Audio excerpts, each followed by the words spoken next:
bin ich schon mit Pflanzen in Verbindung gekommen durch meine Oma. Ich war ein sehr krankes Kind. Mit 4 Jahren war ich sehr, sehr krank und ich konnte über 2 Jahre nicht unter anderen Menschen sein. In dieser Zeit ging meine Mutter oft mit mir in den Wald und dort fing ich an, Feen, Gnomen, Elfe zu sehen und auch die Pflanzen haben sich mir als Wesen gezeigt, die Pflanzenseele.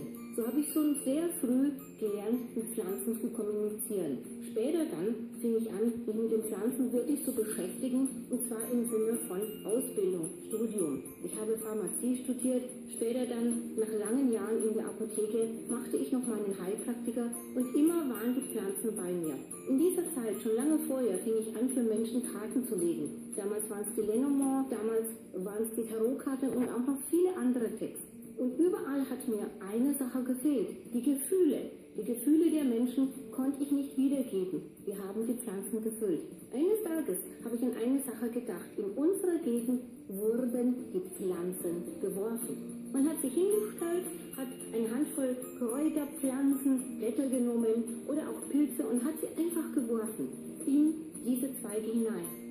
Es waren 4 Felder. Das eine Feld stand für Frühling, für Sommer, für Herbst und für Winter.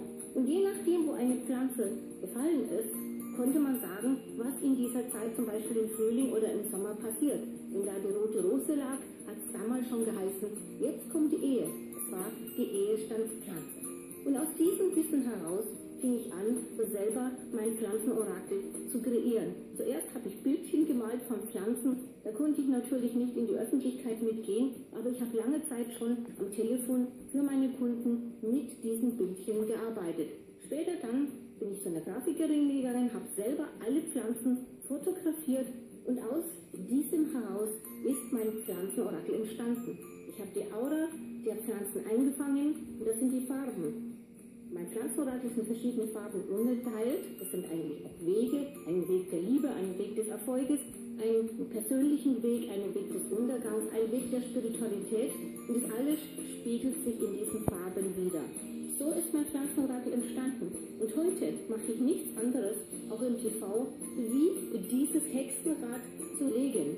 Damals hat das Hexenrad geheißen, es waren die 2 Zweige, die in der Mitte lagen und dann wie ein Rad auf einem runden Tisch lagen.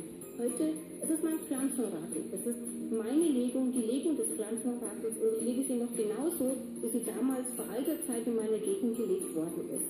Frühling, Sommer, Herbst und Winter. Und ich mache es jetzt so, dass ich immer in diesem Quartal anfange, dass das nächste ist. Es ist immer eine 12-Monats-Legung. So bin ich zu diesem Orakel gekommen.